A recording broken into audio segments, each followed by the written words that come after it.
It's part 2 of our Binge Week Bowling Play Space video series with Bowl-o-Rama Championship Bowling Game. I'm Keith Avalone from Play Games. Glad you could join us as we get ready to celebrate the 4th of July weekend with a little bowling action on the tabletop. Tonight we're going to finish what we started on Monday when we took you through our preliminary stages of our new tournament mode sequence for Bowl-o-Rama. Tonight we'll run the stepladder TV finals with our final 5 seeded bowlers. I'm Keith Avalone from Play Games. Sam is producing the show tonight.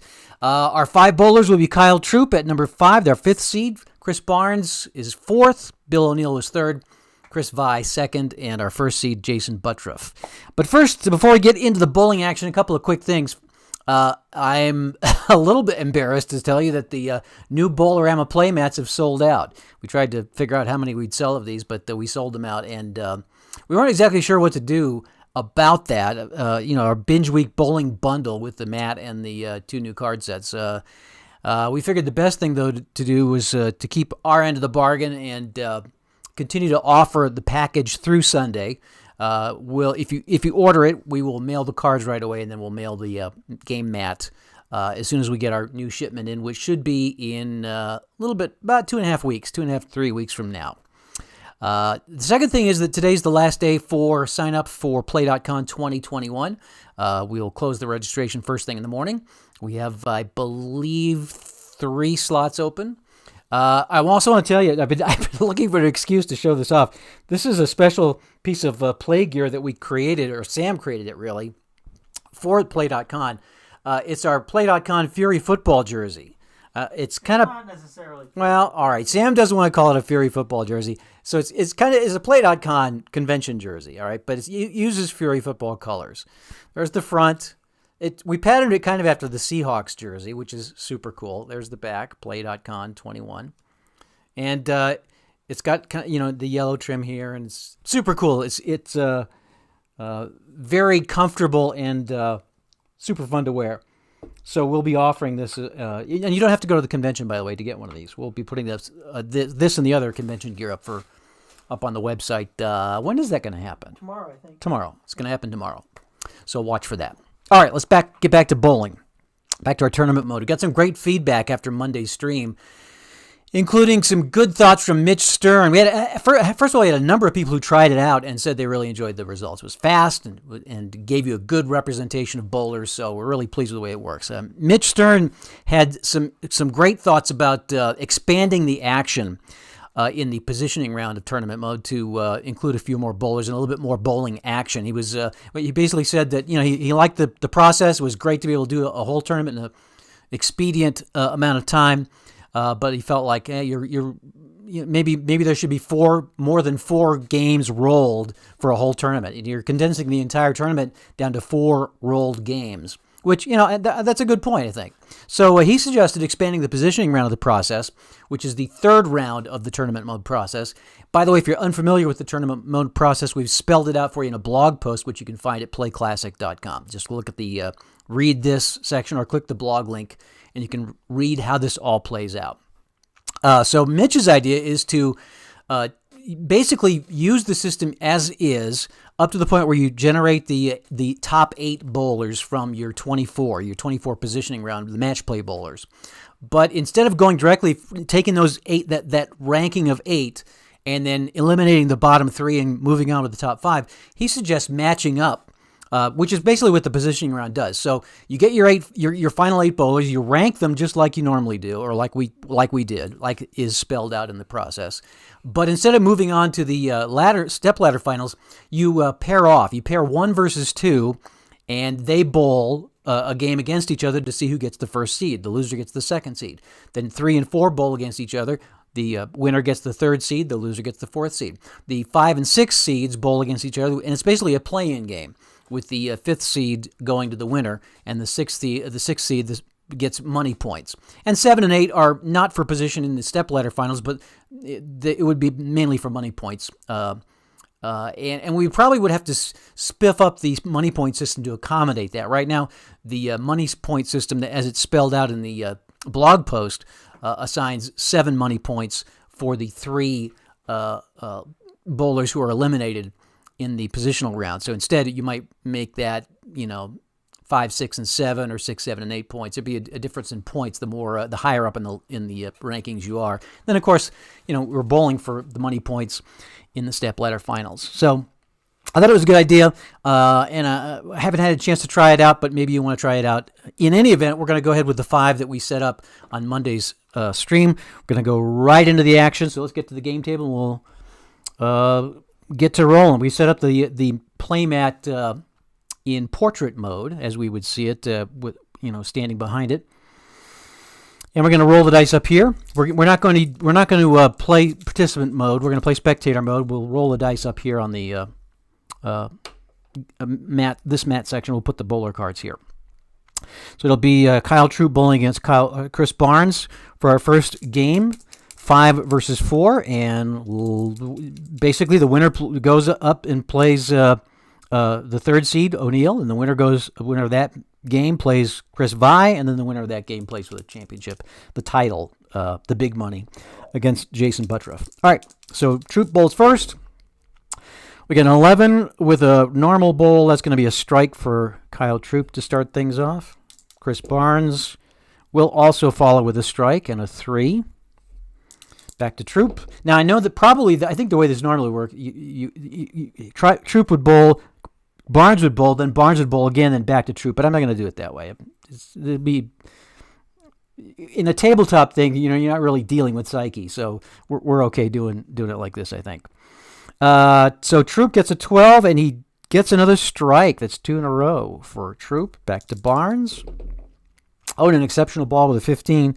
That is probably also going to be a strike. So both bowlers are pretty hot right now. Back to Troop with a 4. That's another strike. 3 in a row. It's a turkey. And he's got a 9. Well, I guess if I'm remembering bowling etiquette correctly, you do not fill that in until the string of strikes ends.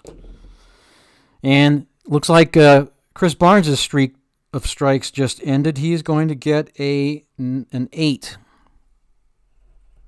And we'll see if he picks up the spare.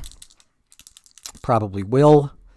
Oh no, it's a questionable ball. A 15, though, it probably will be good enough. Yes, he just barely sneaks it by and knocks it over. So Barnes gets 10, 28 in the first, and 20 is 48 and a spare up. Back to Troop in the 4th frame. Oops, I'm off the table here. Another exceptional ball by Kyle Troop, which will be another strike. Here's Chris Barnes with an 11. That'll be a strike. So he'll get 20 here, is 68. Back to Troop for the 5th frame. 15, I think he's finally going to miss. Yes, he's going to get a 9. Left that 1 pin standing. So 30 is 90, and 30 is 120, and 29 is 1. Is that right? Am I doing this right? No, I've got this wrong. Starts at 30. Right, sorry. I got my math wrong. I'm thinking, what the heck? So yeah, 30 starts at 30, and then 60, and then 90, and then okay, we got a spare up here. Troop probably going to knock this over. Oh, questionable ball, but with a 3 that'll be good enough, so he'll get the spare. So 20 in the 4th will be 110, and we go to Barnes in the 5th. 19, he's going to miss. It will be a 7, an easy 7, 7 plus. He should be able to pick it up. Ooh, a 20. I think he might have missed it. 7 plus. Yes, he barely missed that. A 19 would have been good enough. The 20 leaves the 1 pin standing, so he'll even have an open frame.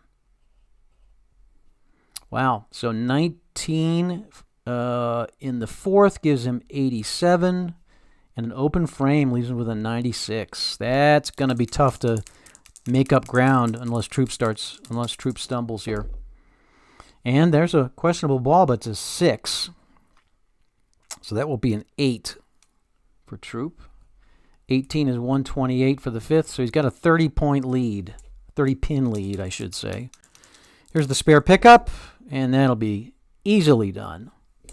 And we go to the 6th frame for Chris Barnes. He needs to start rolling some strikes. That's not going to do it, though. That will be a 8 plus, another easy spare pickup, or should be. The last one was easy too. And the 9, this got another questionable ball, but I believe that's still going to be good enough with a 9 on the ball. Yes, he still picked it up.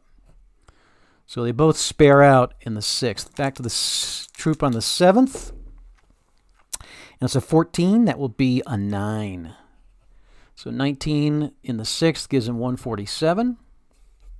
Should be an easy spare pickup.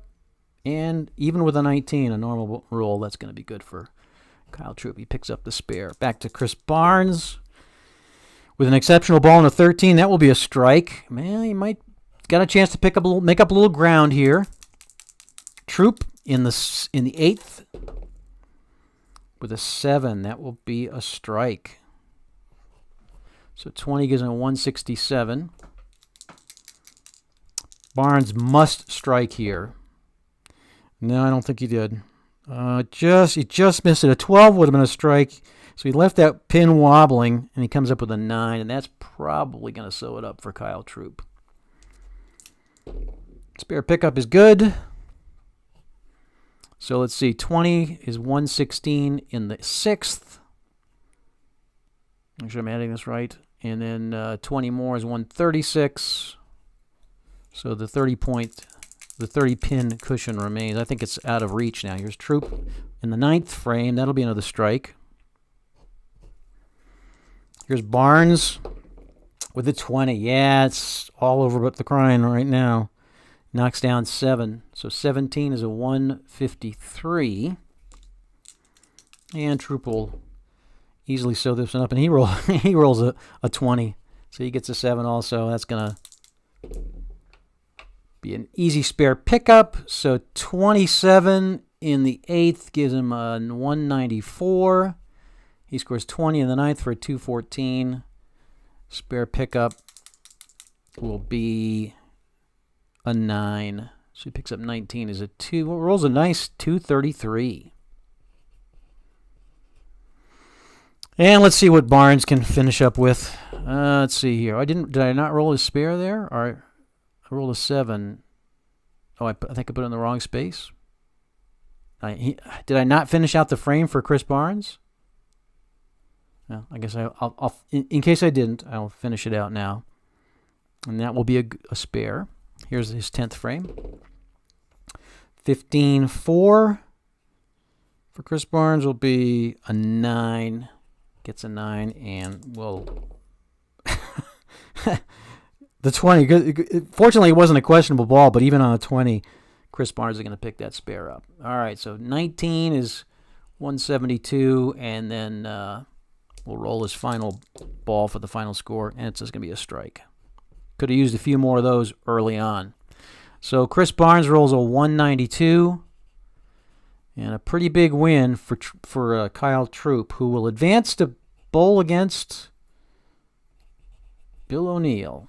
So we'll move Barnes' card out of the way and bring on Bill O'Neill. I'm going to have the higher-seeded bowler bowl last in each case, so Troup will continue to bowl lead off.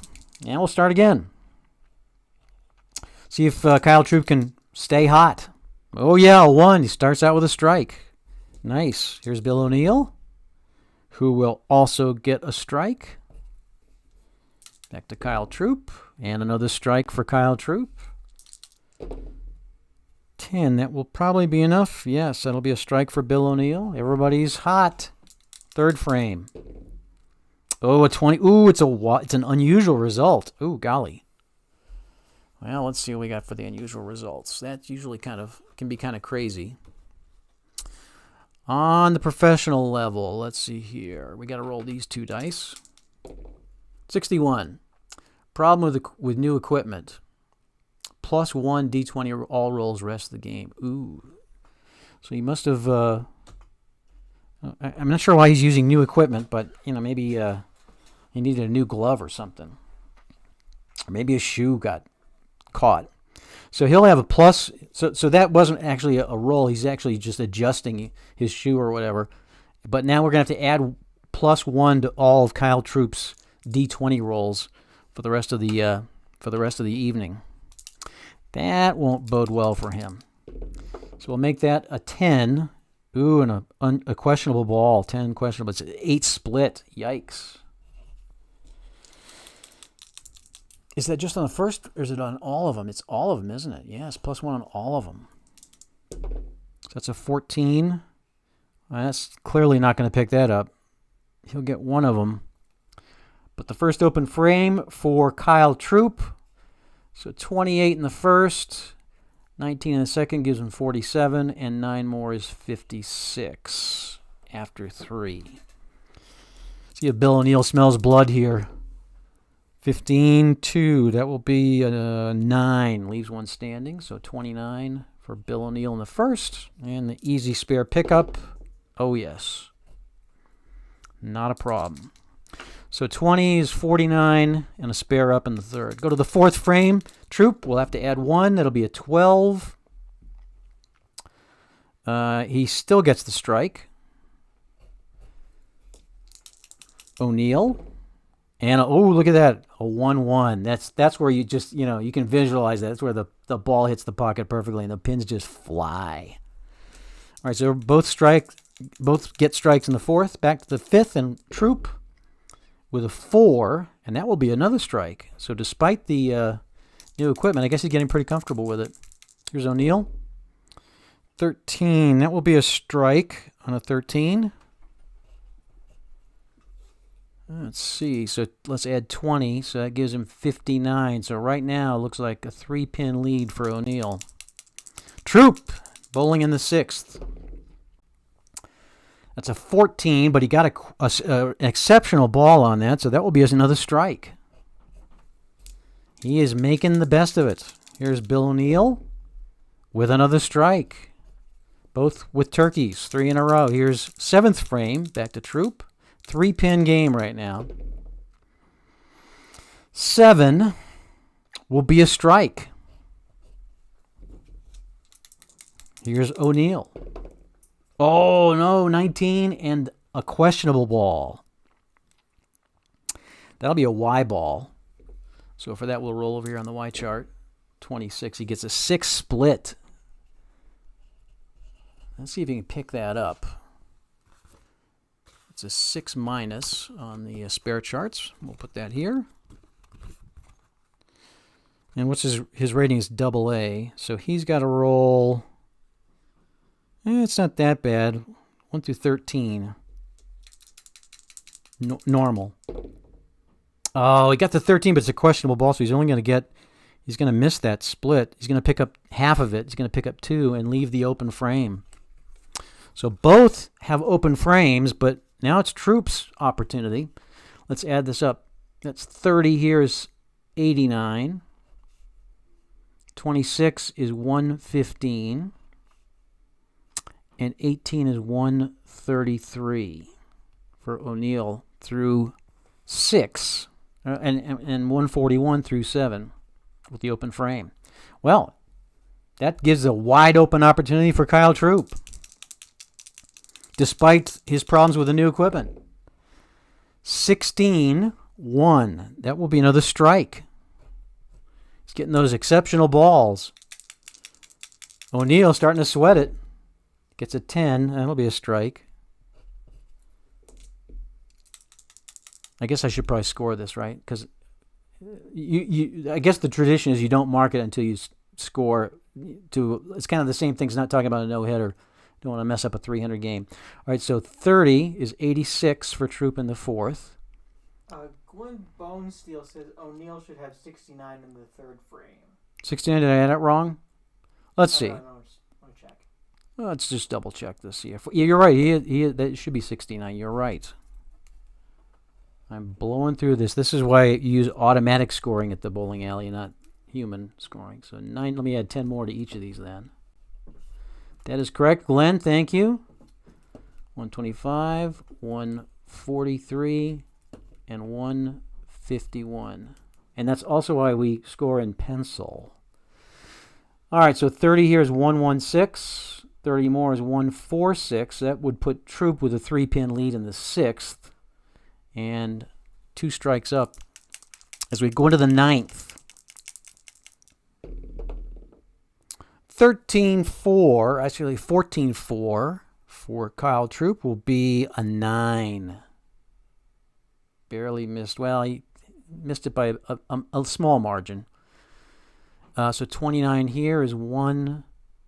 I'm double checking my math now. 175.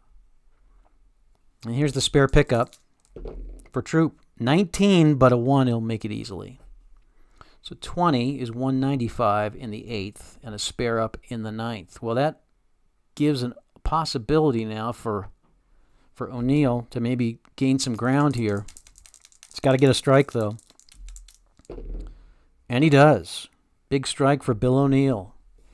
And it puts a little bit of pressure on Troop in the 10th.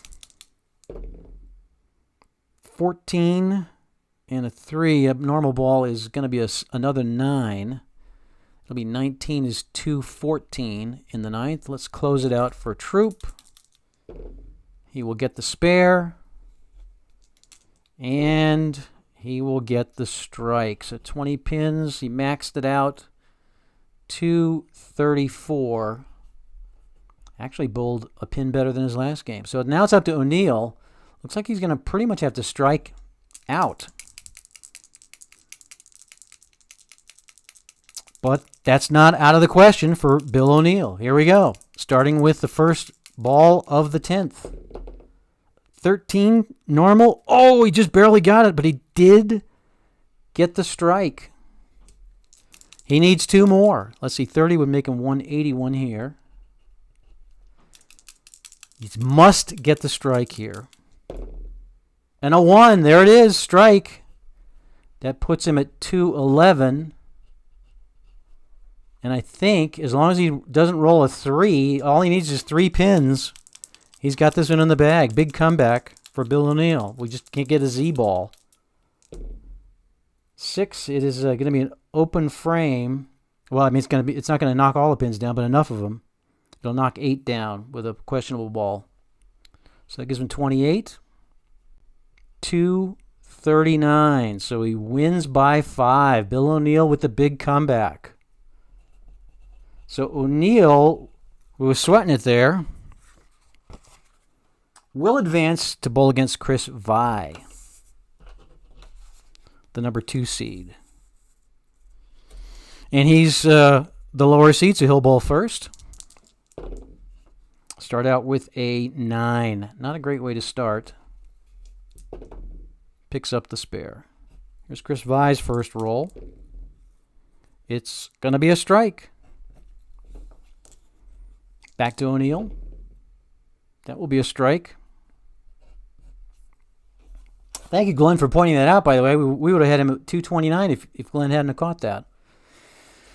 Here's Chris Vi with a strike. Back to O'Neill. A strike. Back to Vi. A 9 normal will be another strike. Back to O'Neill in the 4th. A 5. That will be a strike. Chris Vi. They're going strike for strike and another strike. I guess I should mark this because I mark O'Neill's scores. We'll leave Vi's unmarked. So 20 in the first. That's 50. Here's the 5th frame for Bill O'Neill, who's on a hot streak, and another strike. That will be 80. Chris Vi. 3-3. I think he rolled out last time. Another strike for Chris Vi. Here's Bill O'Neill. An exceptional ball with a 6. A strike. They're just blowing through it. Here's Chris Vi. Oh, a 20 with a 1. I don't think he's going to get it. It's a 9. Got the exceptional ball, but it took a bad hook. So let's total up his score. So 30, 60, 90, 119, and a spare for Chris Vi if he can hit it. 18-6. Uh-oh. I think he still does, though. A 9 even with a questionable, it's just barely good, but he just nicked it. But he got it to topple over and gets the spare. So 20, that would be 20 is 139. And a spare up in the 6th, or into the 7th. And O'Neill with a chance to take the lead here. 7th frame for Bill O'Neill. And it's another strike. He is hot. That's 110 in the 4th. That does put him in the lead. 140 in the 5th. All right. 7th frame for Chris Vi. 13-1 will be a strike. So 20 puts him at 159, and they both got a strike up going into the 8th. O'Neill. 15, I think he's going to miss on that. He does. 9 leaves a pin standing. So 29 is 169 in the 6th. I should make sure I got my numbers added correctly here. I think I do, though. We'll double check it at the end anyway. Here's O'Neill with the spare up. Hits it easily. So it gives him 189 in the 7th. Here's Chris Vi, who's had all strikes but that one spare in the 6th. It's the 8th frame for Chris Vi. 11-3, strike. That could be trouble for Bill O'Neill. Oh, a 17. It's an 8. Picks up 18 in the 8th, which puts him over 200, 207. But that might just cost him the game right there. He'll get the spare. So if Chris Vi strikes here, it's probably over. 9th. He doesn't. 16, he missed it. It's an easy 8. 8 plus. And here's the pickup. Oh, 15-6. I think it's still good, though. Wait a minute. 15-6. It is not. It is just barely. He missed it. 15 questionable for Chris Vi. Oh, left that one pin. So now I got a game again. So Vi gets 19. Let's add the 7th frame. 28 is 187. Plus 19 is 2. Look at this. We're one pin apart. But Vi's got an open frame. 19 is 206.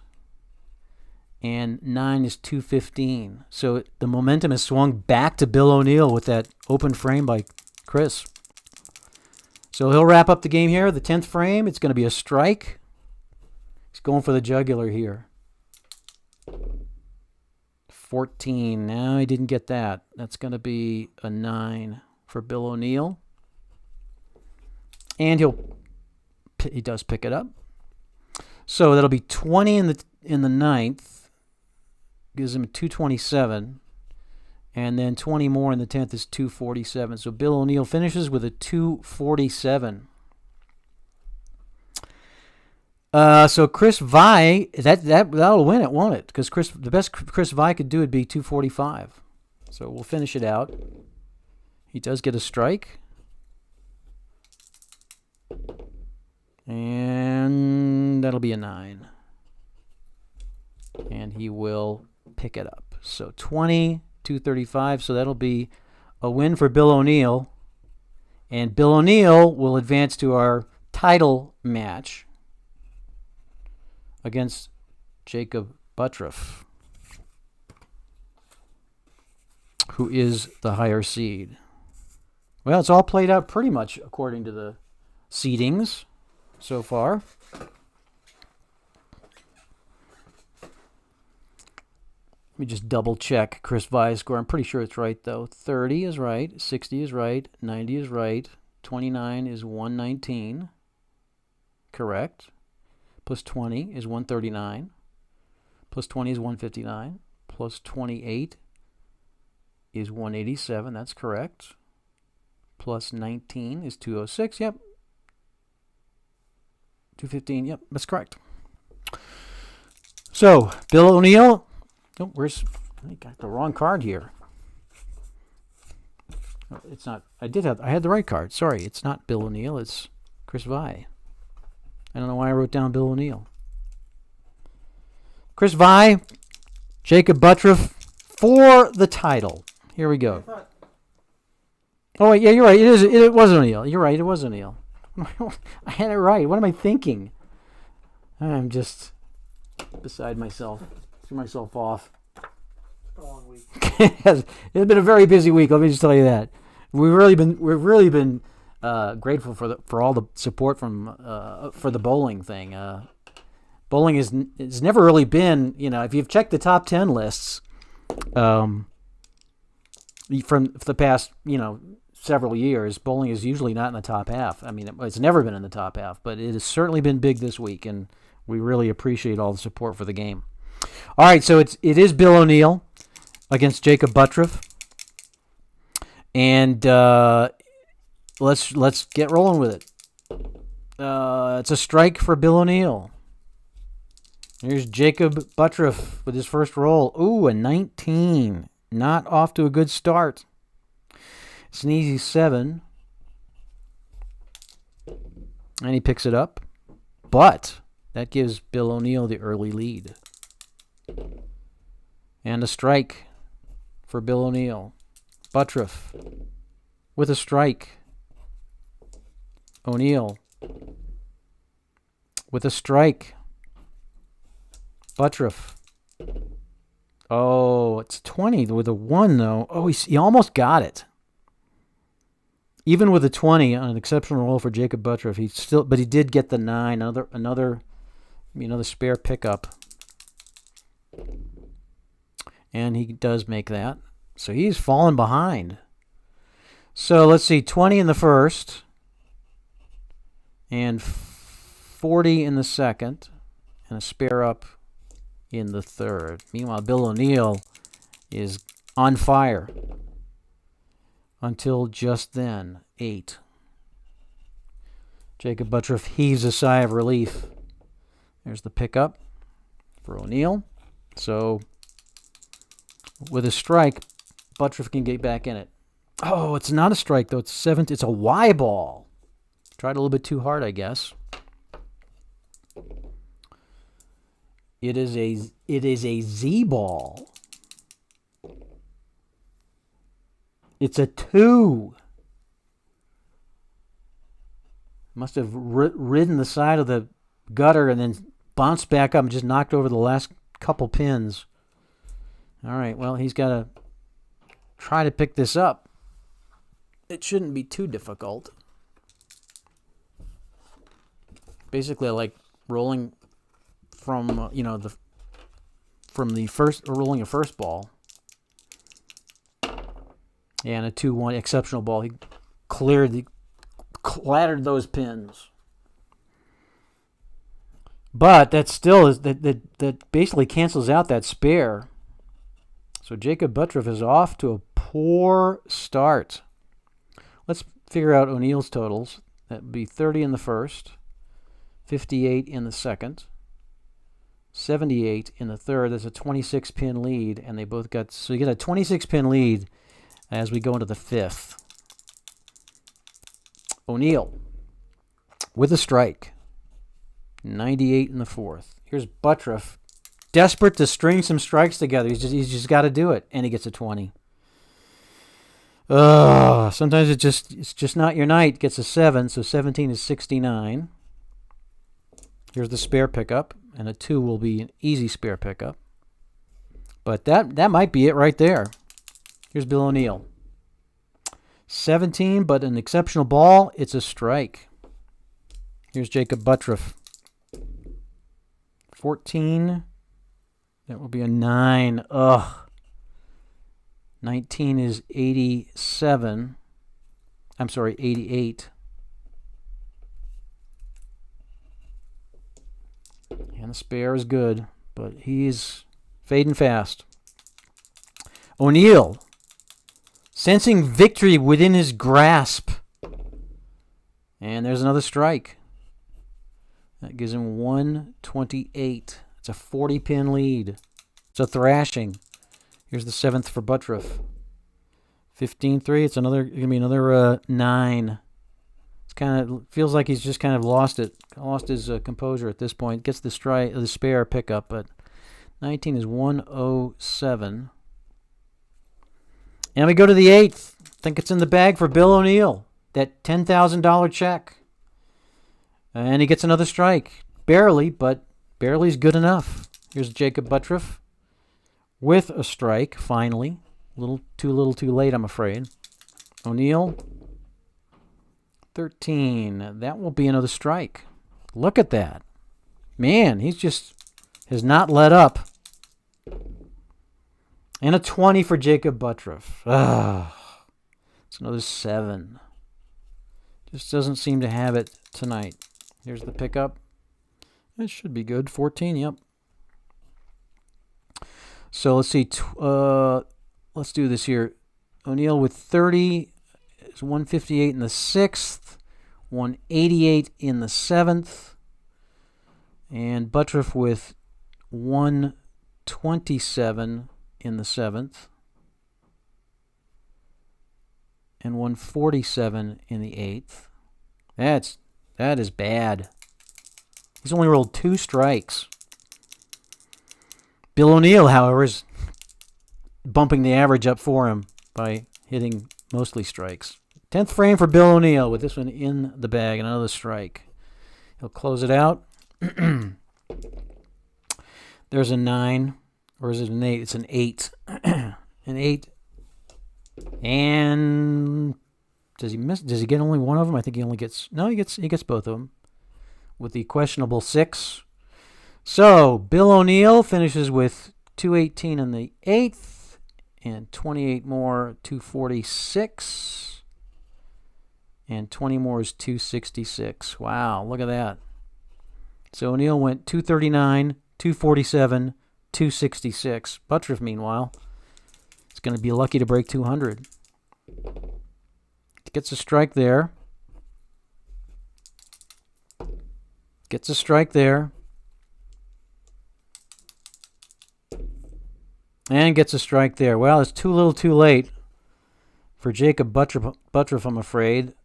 20 pins puts him at 167, and he still didn't break 200. He got a 197. So there's your final. Bill O'Neill wins our ladder championship and the $10,000 check from PLAAY Sports Entertainment. And that's how Bowl-o-Rama works. Hope you enjoyed it.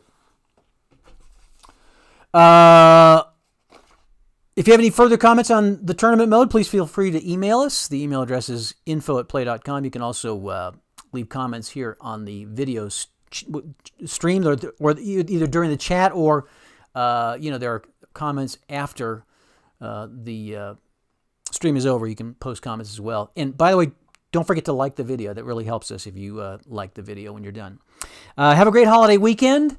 Monday we're gonna do we're gonna do Monday's stream on Sunday, I believe. Sam and I were just talking about this before we did this stream. I think we're gonna do our 4th of July 1960 Scram firecracker race from the Southern Super Speedway. We're gonna do it Sunday at a time to be determined, probably right around 2:00 in the afternoon. So if you're available, if you got something going on, if it's really hot outside and you want to just sit in the air-conditioned comfort and watch a race, you're welcome to join us. Otherwise, you can catch the archive video whenever it's convenient for you. But the Scram 1960 Firecracker Race will be held on the 4th of July.